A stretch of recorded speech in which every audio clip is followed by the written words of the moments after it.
Assalamualaikum warahmatullahi wabarakatuh. Perkenalkan, nama saya Mutiara Azahra dari kelas 12G dan dari kelas biologi 8. Di sini saya akan menjelaskan materi tentang Huntington. Nah, di sini ada daftar isi. Yang pertama, ada pengertian dari Huntington, kedua penyebab pada Huntington, ketiga ciri fisik pada Huntington, keempat contoh gambar bagian otak Huntington, kelima cara pengobatan penderita Huntington, keenam stadium pada Huntington, ketujuh tips mengelola penyakit Huntington, kedelapan kesimpulan, dan terakhir penutup.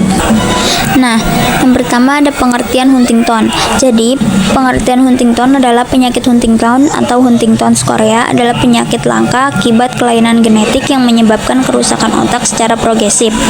Kondisi ini akan memengaruhi kemampuan fisik penderitanya dalam bergerak dan menurunkan kemampuan berpikir kognitif. Penderita penyakit Huntington juga dapat mengalami gangguan kejiwaan atau mental. Penyakit Korea, nama lain dari penyakit Huntington, disebabkan oleh kelainan gen pada kromosom nomor 4. Pada keadaan normal, gen tersebut menghasilkan protein bernama huntingtin. Lalu, penyebab pada Huntington. Penyakit Huntington terjadi akibat kelainan pada gen yang mengendalikan produksi protein di otak. Penyakit ini diturunkan langsung dari orang tua yang memiliki riwayat penyakit Huntington. Gen yang cacat baru bisa menurunkan ke anak dari kedua orang tuanya. Namun, pada penyakit Huntington, gen cacat dapat diturunkan walaupun hanya dimiliki oleh salah satu orang tuanya. Dengan kata lain, setiap anak yang salah satu atau kedua orang tuanya memiliki riwayat penyakit Huntington memiliki resiko sekitar 50% untuk menderita penyakit yang sama. Lalu ada ciri fisik pada Huntington. Ciri fisik pada penyakit Huntington atau HD adalah gerakan yang tidak disengaja dengan cepat Korea, kekakuan, dan penurunan koordinasi. Gejala ini memengaruhi otot wajah, jari, dan anggota badan lainnya. Nah, sini ada ciri-ciri fisik lainnya pada penyakit Huntington adalah yang pertama, gaya berjalan seperti boneka, kedua, wajah meringis, ketiga, kesulitan menggerakkan mata dengan cepat, keempat, kesulitan menjulurkan lidah atau menggenggam, kelima, penurunan berat badan, keenam, kesulitan berbicara, ketujuh, kesulitan menelan, dan terakhir penurunan keseimbangan. Nah, lalu di sini ada contoh gambar bagian otak Huntington. Nah, jadi koronal bagian dari otak yang sehat dan otak dalam penyakit Huntington menunjukkan tanduk anterior diperbesar dari bilik lateral, degenerasi dan atrofi dari stratum dorsal. Lalu cara pengobatan penderita Huntington. Pengobatan Huntington tidak bertujuan untuk menghilangkan penyakitnya, karena penyakit ini tidak bisa disembuhkan. Namun pengobatan bertujuan untuk mengatasi keluhan akibat gangguan saraf yang terjadi. Untuk mengatasi gangguan emosi, kecemasan, atau depresi yang dialami obat antidepresan dan obat antipsikotik dapat diberikan asalkan diawasi oleh dokter. Apabila ada gerakan-gerakan yang tidak terkontrol, jenis obat anti kejang akan diberikan dokter untuk mengendalikan gejala. Untuk mengatasi gangguan menelan, gangguan berbicara, dan gangguan dalam berjalan, latihan dan rehabilitas medis perlu dilakukan. Lalu stadium pada Huntington. Penyakit Huntington atau HD memiliki 5 stadium, yaitu stadium pertama atau awal hingga stadium kelima atau akhir. Stadium penyakit Huntington ditentukan berdasarkan bagaimana gejala memengaruhi kehidupan dan kemampuan fungsional seseorang. Berikut adalah beberapa gejala yang terjadi pada setiap stadium penyakit Huntington stadium awal.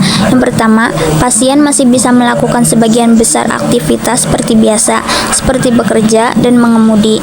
Yang kedua, stadium tengah. Pasien lebih cacat dan mungkin memerlukan bantuan untuk beberapa aktivitas sehari. Stadium akhir. Pasien memerlukan perawatan yang hampir total dan memungkinkan tinggal di rumah sakit atau panti jompo. Lalu, gejala terakhir pada penyakit Huntington stadium lanjut meliputi imobilitas, ketidakmampuan berbicara, ketidakmampuan makan tanpa selang makanan, teriakan, tangisan, dan agitasi yang tidak dapat dijelaskan. Yang terakhir, iritabilitas yang meningkat menjadi perilaku kekerasan. Tips mengelola penyakit Huntington. Penyakit Huntington adalah penyakit keturunan yang dapat diatasi dengan berbagai cara, seperti terapi fisik, psikoterapi, dan obat-obatan. Berikut beberapa tips untuk mengelola penyakit Huntington. Yang pertama, perencanaan masa depan. Pertimbangan untuk merencanakan keuangan, hukum, dan perawatan. Yang kedua, tetap aktif. Tetap aktif secara fisik dan mental untuk menjaga kesehatan. Yang ketiga, terapi fisik. Terapi fisik dapat membantu meningkatkan kekuatan, kelenturan, dan keseimbangan tubuh. Yang kelima, psikoterapi. Psikoterapi dapat membantu pasien mengendalikan emosi. Yang keenam, ada obat-obatan. Dokter akan memberikan obat sesuai keluhan pasien, seperti obat untuk gangguan gerak, antidepresan, antipsikotik, dan antikonvulsan. Lalu rutinitas. Rutinitas dapat membuat hari-hari lebih terstruktur dan dapat diprediksi. Dukungan. Cari dukungan dari organisasi nasional yang menangani penyakit Huntington.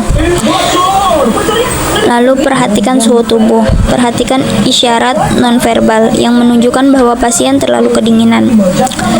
Berikan waktu. Berikan waktu lebih lama untuk berkomunikasi, makan, atau berjalan bersama pasien.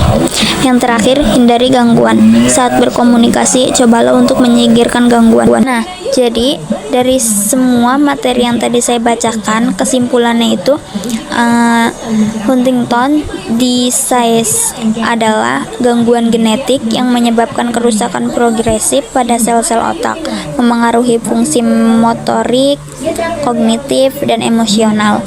Penyakit ini diwariskan dengan pola dominan autosom, yang berarti seseorang dengan orang tua yang terdiagnosis memiliki 50% kemungkinan untuk mewarisi gen yang menyebabkan penyakit ini. Gejalanya muncul pada usia dewasa, termasuk gangguan gerakan, kesulitan berbicara, perubahan kepribadian, dan penurunan kemampuan berpikir. Penanganan Huntington saat ini masih fokus pada pengelolaan gejala, karena belum ada obat yang dapat menyembuhkan atau memperlambat perkembangan penyakit ini. Tetapi terapi fisik, obat-obatan untuk mengatasi gejala motorik dan psikologis, serta dukungan psikososial sangat penting dalam membantu penderita dan keluarga mereka. Ini merupakan contoh gambaran penderita Huntington. Seperti yang sudah saya jelaskan, pada penderita Huntington tidak bisa mengendalikan dirinya seperti gerakan kaki, tangan, wajah penutup. Huntington disease adalah kondisi genetik yang menantang baik bagi individu yang terdiagnosis maupun keluarga mereka. Meskipun belum ada pengobatan yang dapat menghentikan atau memperlambat perkembangan penyakit ini, pemahaman yang lebih baik tentang gejala, pengelolaan, dan dukungan yang perlu dapat membantu penderita menjalani kehidupan dengan kualitas yang lebih baik. Dengan terus berkembangnya penelitian dan perhatian terhadap kesadaran masyarakat, diharapkan di masa depan akan ditemukan solusi yang lebih efektif untuk mengatasi penyakit ini. Penting untuk selalu memberikan dukungan emosional dan informasi yang akurat bagi mereka yang terpengaruh oleh Huntington disease, serta bagi mereka yang beresiko tinggi. Sekian materi yang sudah saya sampaikan. Mohon maaf apabila ada kekurangan penyampaian, kata-kata yang kurang bagus, mohon dimaafkan. Sekian, terima kasih. Wassalamualaikum warahmatullahi wabarakatuh.